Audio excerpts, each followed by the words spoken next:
Thank you. See, gets a lot of compliments, my man.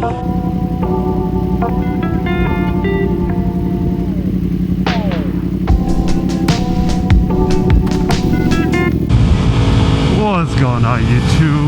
65 Rider here, coming back to you with another video. This time we are on my 2024 Yamaha MT-10. Man, I freaking love this bike, you guys. Let's put it this way: I've owned probably 9 or 10 bikes throughout my life, and this is my favorite out of all the bikes that I've ever owned. So that kind of tells you something and puts a little preset for the rest of this video, you guys. Because in today's video, we are going to do a 6-month review on this bike right here. First and foremost, let's go ahead and get started with just a general overview of the bike, you guys. So this is a 2024 Yamaha MT-10. It is just a standard MT-10, not an SP or anything like that. If you guys didn't know, the major difference between the regular MT-10 and the SP is literally just the Öhlins suspension, front and back, and I think it's an electronically adjustable suspension. I've had this bike for a little bit over 6 months now, maybe getting into the 7-month range. I've put about 3,000 miles, 3,500 miles on it, and when I bought it, it was actually used. Not broken in by any means, but it was a used motorcycle, so it was like kind of second hand. When I bought it, it had, I think, 800 miles on the clock, so pretty much brand new, you guys.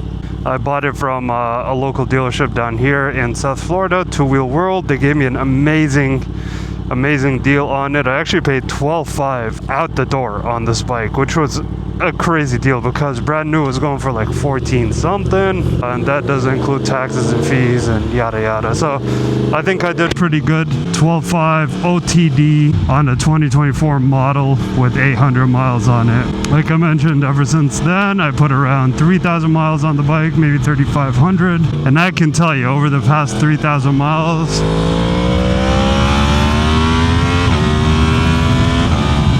I have enjoyed every single moment of this bike, you guys. It puts a huge smile on my face every time I get out on it, for so many reasons, and that includes the performance, the comfort of the bike, the smoothness of the CP4 on this machine. So I guess we can start over there. We can start off with performance. This bike is powered by Yamaha's Crossplane 4, which is the same engine that's on the infamous R1. If you know anything about that engine, you'll know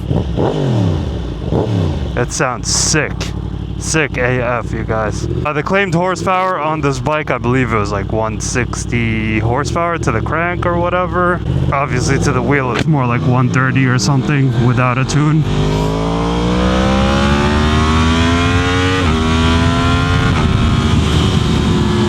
But if you didn't know, this bike actually is tuned. I got the 2-wheel Dynoworks ECU flash on the bike, and that flash makes the bike a freaking beast. I think with the flash and the exhaust, I think it probably puts down somewhere around the 155 range to the wheel, which is sick. It's not the quickest naked bike out there. It's nothing like a Street Fighter V4 or a Aprilia Tuono or something like that, or a BMW M1000. But it definitely holds its own, especially when it comes to other types of leader bikes out there on the market. So honestly, it has way more power than anybody who's riding on the street would ever need. The bike does come equipped with a up and down quick shifter, or an quick shifter and auto blipper. That means I can shift without having to touch the clutch, which is freaking awesome. And the quick shifting is so freaking smooth, you guys. It also has a slipper clutch, meaning when I shift down, it does the auto rev matching, and I don't have to worry about my wheels locking up at all.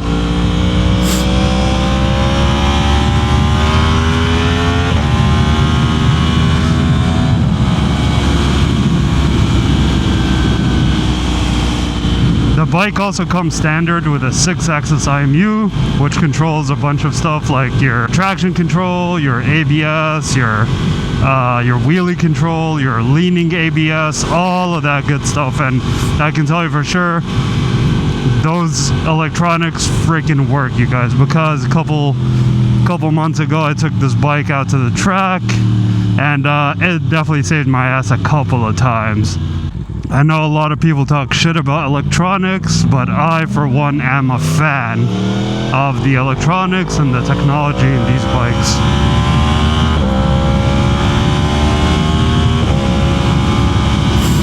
Bro, you don't need more power than this.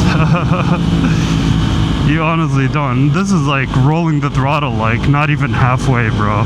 Like a quarter of the way or a third of the way. And it just rips. And honestly, all of this, and we're on power mode B. We're not even on power mode A, because I feel like with mode A, I don't even need it in these streets, man.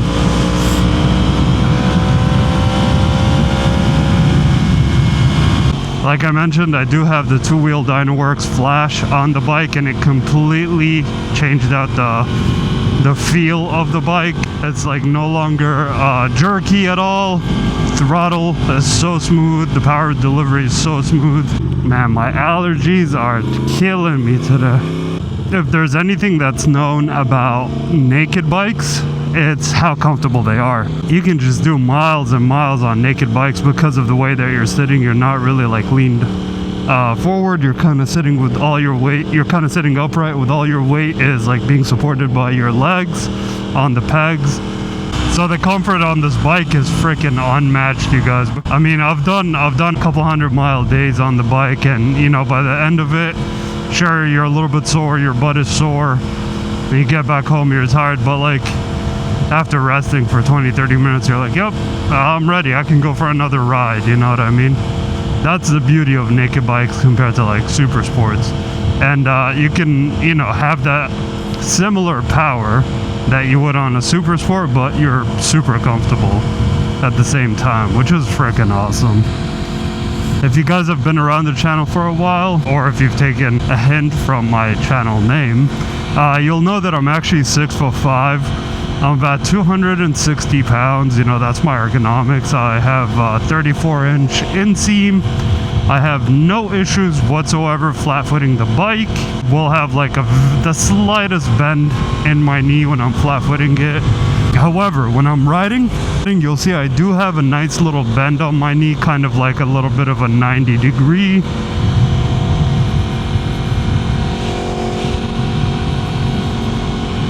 Angle, which is not bad, but after a while, like especially being on the highway or something like that, after 60-70 miles, then you're like, okay, time to relieve some pressure. And then, you know, I end up like pushing my feet out a little bit to kind of relieve some pressure from my knees, and that usually helps out a lot.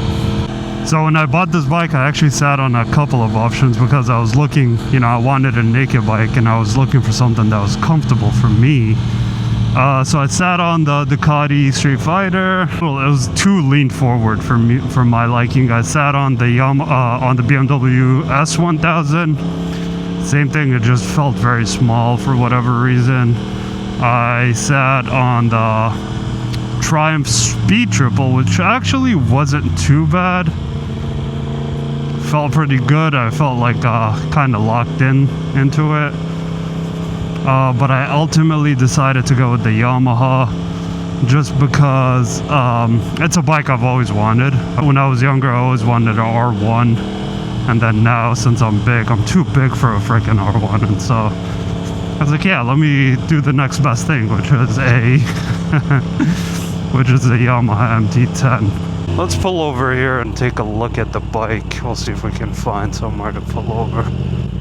I love how it says idle speed, no wake, and then all these people are fucking ripping it. Damn, these are some fast-ass jet skis over here.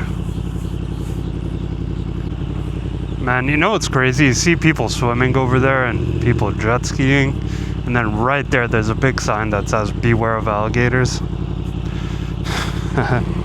Freaking Florida, man. Freaking Florida. But yeah, dude, here's the bike. I've done a bunch of stuff to it. As you can see, the rims are not your typical cyan blue or cayenne blue, whatever it was. This was the original color. I actually powder coated it. Well, the previous owner did. They powder coated it and made it in gold, which is fucking beautiful. Alright, so that was that with comfort. Comfortable bike, have no issues with it. I did have to get my suspension kind of tuned to my weight because it was way too soft when I first got it. So during my track day, I actually met with somebody who hooked me up and helped me kind of set it to my weight, even though they recommended that I get stiffer springs on it for my weight. But so far it feels really good. As far as reliability goes, you guys, like I said, I've had this bike for 6 months. I've had absolutely no issues with it whatsoever. It's still practically a new bike with only 3,900 miles on it, almost 4,000. So there's absolutely no issues with it. I wouldn't expect any issues to happen, but you know, God forbid. But I can tell you for sure, I haven't had a single issue with the bike. It's run great ever since I've gotten it, and it even ran better after I got the two-wheel Dynaworks tune on it. The bike does come equipped with some pretty cool standard features that you don't nowadays find on a lot of bikes, but for example, you'll see it comes equipped standard with a cruise control, which honestly like helps out a lot, especially once you're riding on the highway for miles and miles.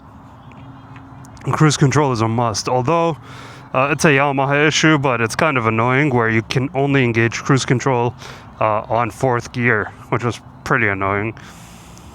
It does also have a 12-volt charger here, so I always have my phone charged up wherever I go, which is cool. I just use this little adapter, which is pretty cool. Like I mentioned, it has ride modes, and you can actually customize all the ride modes. You'll see up here, it'll show you the lift control, the wheelie control, the power mode, traction control, cornering ABS control, all of that stuff, you'll have it on there. You also get a gauge for the outside temperature as well as your engine temperature. One really cool thing about the bike is it has these little scoops over here, and they make a really nice acoustic sound whenever you're riding, where the air flows through here and then it comes out of here to kind of, you know, go into the air intake, because that's where it is. And it makes a pretty cool sound. Like, you hear it over there, it's so sick. One thing that really annoys me about the bike is the fuel gauge. It's pretty annoying because it goes from full to half full to 3/4 empty and then to completely empty, where I feel like it should have been like 4-tier, where it's like full, 3/4, half, 1/4, and then empty. So that always kind of fucks me up, not gonna lie. Alright, let's get out of here. It's so freaking hot. Oh man, I just washed this bike. The wheelie control on this bike is a must, because all it wants to do is freaking go up, you guys. That's all it wants to do whenever you hit it hard. And that's why you'll see me a lot of times just riding in mode B, because mode A is just ridiculousness. Just like that. Just like that. Just wants to freaking go up. I did have to upgrade the seat on the bike. It came standard. Whoa, a lot of gravel. It did come standard with the regular Yamaha seat, and it was absolutely terrible. It just hurt my butt non-stop.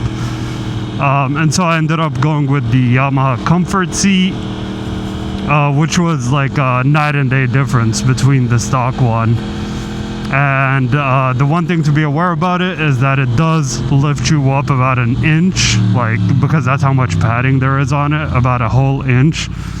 So you are sitting a little bit higher on the bike, which for me is perfect because of my height. It pushes me a little bit further away from the pegs and further away from the ground.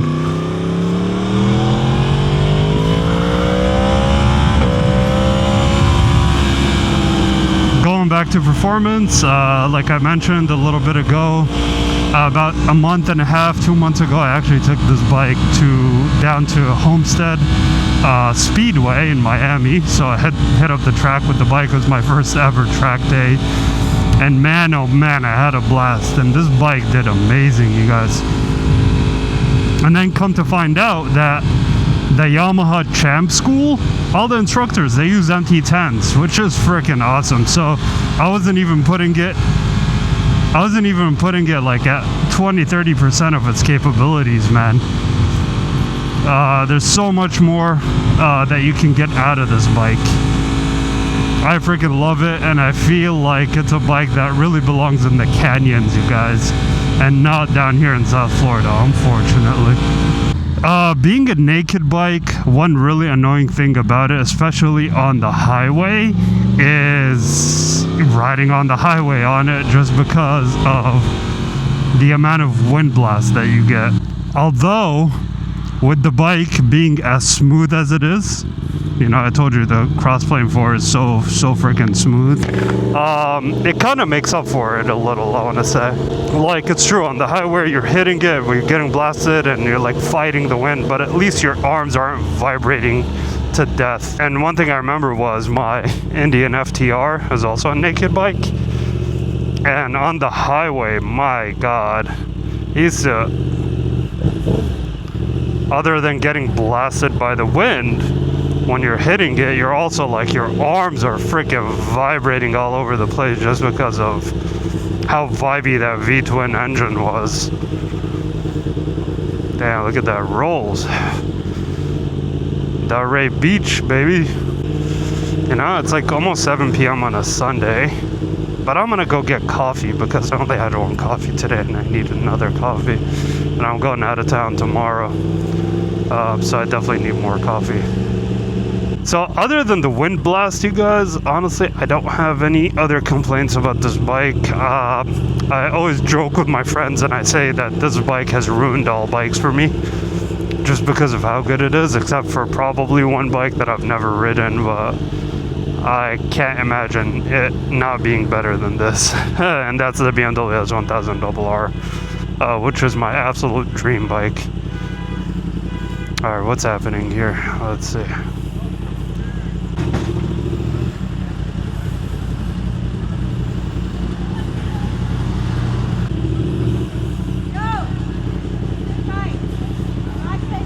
Thank you. See, gets a lot of compliments, my man. Definitely gets a lot of compliments, even though it's not the prettiest bikes, you guys. It does look like a little bit of a transformer, if you will. But it does get a lot of compliments. And one thing I really like about it is that you actually don't see a lot of them. You do see a lot of MT-09s, MT-07s, but MT-10s are pretty rare.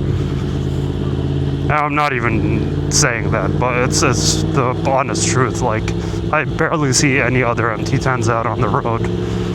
Maybe just because of where I live, but yeah. Tell me in the comments below, what's your favorite naked bike, you guys? Naked bikes are like a class of their own, to be honest. I freaking love naked bikes. I feel like they don't belong in Florida. That's the only thing. I feel like if you live somewhere in like California, maybe, where you can go through the city, hit up the mountains, hit up the canyons, I feel like that's more appropriate than in Florida, where it's mostly highway riding, or just like you guys saw, nothing but straight roads.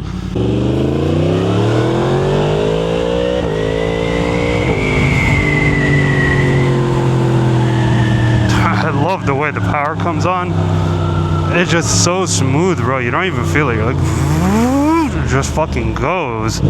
And the torque on this bike is ridiculous.